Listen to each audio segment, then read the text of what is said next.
Oke, Bang DJ, terkait kemarin adanya statement dari kejaksaan itu yang mengatakan bahwa apakah relevan pasal TPPU itu masuk ke dalam tindak pidana yang dilakukan oleh Nikita Mirzani?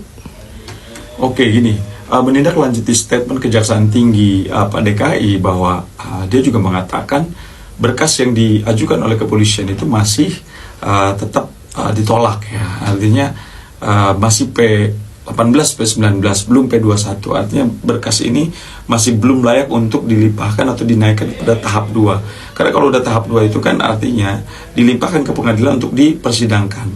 Nah, di sini kita bisa melihat artinya pihak kejaksaan dalam konteks ini dia masih bekerja secara objektif ya.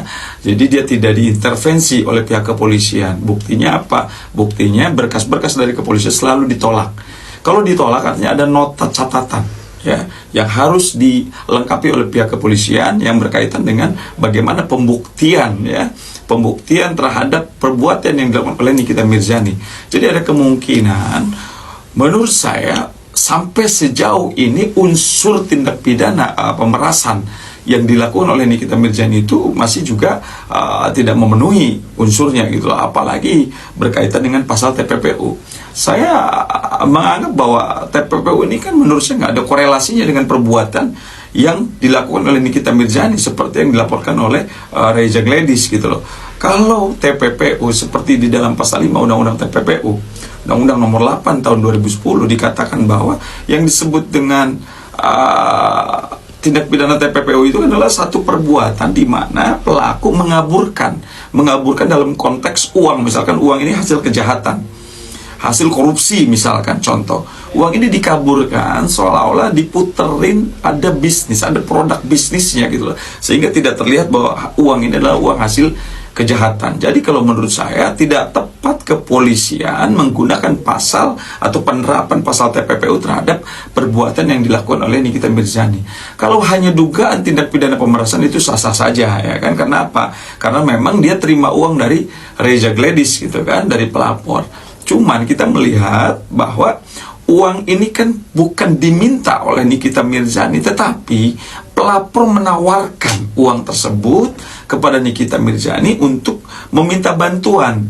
Meminta bantuan dalam konteks ini adalah ada indikasi bahwa pelapor pun ada melakukan perbuatan pidana. Contoh dia ada ibaratnya kayak bisnis skincare yang overclaim. Atau di sini kalau kita katakan bahwa pelapor masuk ke dalam bagian adalah mafia-mafia skincare. Nah, kenapa saya katakan dia mafia skincare? Karena memang bisnisnya dia adalah skincare gitu loh. Dan di sini dia seperti ketakutan ketika Nikita Mirzani memblow up pelaku-pelaku mafia skincare ini dengan gaya-gayanya Nikita Mirzani sebagai seorang public figure. Jadi ketakutan sehingga pelapor mencoba menghubungi Nikita Mirzani untuk meminta bantuan gitulah. Artinya kalau kita lihat bahwa di sini adalah tidak ada mens rea atau niat dari Nikita Mirzani memang untuk meminta atau memeras uang seperti apa yang dijelaskan di dalam pasal 368 KUHP yang berkaitan dengan pemerasan gitu loh.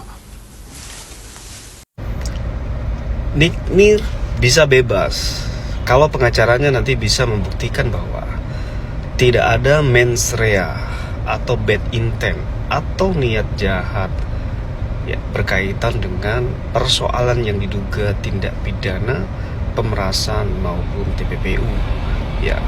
Dalam rangkaian dalam suatu tindak pidana ada namanya mens rea dan actus reus. Mens rea itu niat jahat, actus reus adalah perbuatan. Dalam rangkaian pidana, dugaan pidana yang dikaitkan dalam Nikmir ya, NM dan satunya saya lupa namanya, dengan pelapornya si RG, itu dilihat nanti siapakah yang mempunyai mens rea, yang mempunyai niat jahat, siapa yang mempunyai actus reus atau yang mempunyai dua-duanya, mens rea dan actus reus perbuatan. Siapa yang mempunyai niat misalnya menghubungi terlebih dahulu, siapa yang mempunyai dan merencanakan, mempertemukan dan sebagainya.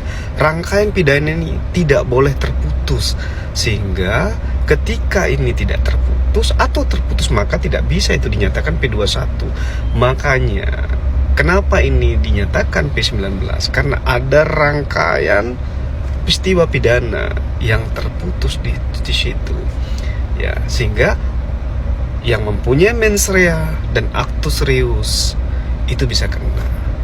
Ya, tetapi nanti ketika NM nanti tetap dinyatakan P21 dan sidang, pengacara bisa membuktikan bahwa tidak ada mens rea di situ, maka NM bisa lepas atau bebas dalam putusan pidananya. Kita sama-sama lihat nanti ke depan. 2 hari yang lalu, dokter detektif telah mendatangi PMJ guna untuk menjalankan pemeriksaan sebagai saksi dalam kasus yang jelas guys, bukan dalam kasus persekusi yang melibatkan SS, namun dalam kasus yang lain. Begitulah pengakuan dari dokter detektif. Nah, ada yang kepo tidak? Ada yang kepo tidak? Ya, itu sebagai saksi dalam kasus TTPU yang melibatkan Nikita Mirzani. Dan hasilnya seperti apa?